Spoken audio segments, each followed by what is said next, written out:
How do you manage to stay positive, up, and motivated when you're not getting the support, especially from those you really care about?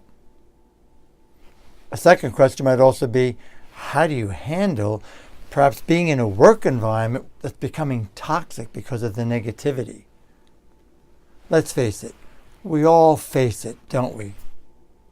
Hi, my name is Ken Coscia, and this is a topic that I think is very pressing nowadays because, let's face it, there'll always be haters, those who don't support us or make fun of something to say, and there'll always be those who support us and encourage us.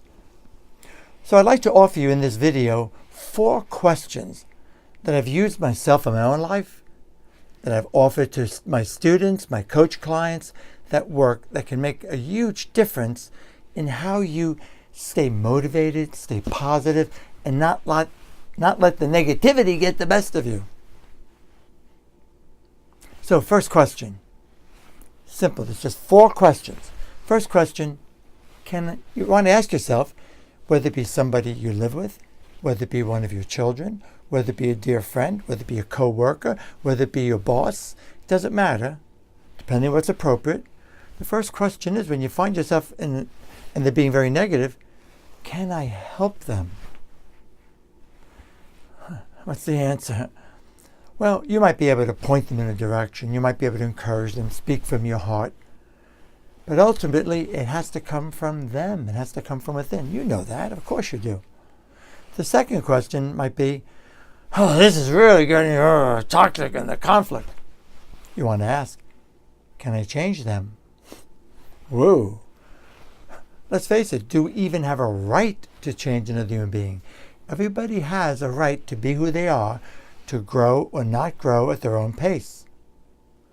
However, when it's getting in your way, when it's interfering, when it's maybe even becoming debilitating, you got to ask that question. And usually the answer is usually a no. Third question, can I live with this? Can I live with this situation? I was working with one of my clients from London, actually. We're over Skyping the call. And the work environment had become so toxic because of the way people were. It was just part of the culture. And she asked this question, can I live with it? And she was making a valiant effort. She was working with me as a coach. She was doing all the work and reading that she could. But it was just getting worse and worse. So ultimately, she left. And she went to another place, similar work. And it was totally different, and it made a world of difference for her. So sometimes it means that. Can you live with it? Also, what helps us have a little bit of compassionate communication and recognizing that people have their idiosyncrasies. It might be your boss. It might be your supervisor. It might be your spouse. Part of compassion is to recognize that he or she has a right to grow or not grow in their own way, and we need to ultimately protect ourselves, have our own boundaries, maintain our integrity and our emotional expressivity. And if we can look at them and recognize that this is their idiosyncrasy, this is the way they are, and ultimately say, yes, I can live with it, the next question is most important. What you want to ask yourself, what can I do for me so that I can live with this more effectively? What can I do, you want to ask yourself, for me so that I can be more effective and not let their stuff become my stuff, so that you're not internalizing their negativity. And that you may need some help. You may need some coaching. You may need the right training. You may need to do a whole lot of reading and apply what you learn. It's not just going to happen because you want it. You're going to have to do the inner work. I wish there was a quick fix. There isn't.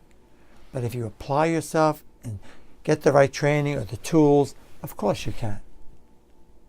So I hope you find this helpful and you apply it. And I know you will when you use it. So please do me a solid. If you're finding this helpful, you're resonating with it, and you know of people, family, friends who could also benefit, please let them know about this. Share it. That'd be great. I'd really appreciate that. If you'd like to find out more about my work, I'm the lead trainer for the Silva Method. I travel the world offering the Silva Method of immersion experience, we call it actually, of life and intuition system. I do graduate work. I certify instructors. I'm not a new kid on the block. I've dedicated my life. This is what I do and have been doing for nearly 50 years now. Some of you haven't even been alive that long. And I love it, and I'd love one day to share with you more directly, to work with you in a live training. So you can go to my website, Silva Method of Connecticut, Silva Method CT, find out more if that floats your boat. Thank you so much for watching. Until the next time, remember, I want you to, it is my hope, that you will continue to do good, that you'll continue to make your difference, your contribution to the world, have lots of fun while you're doing it, and thrive.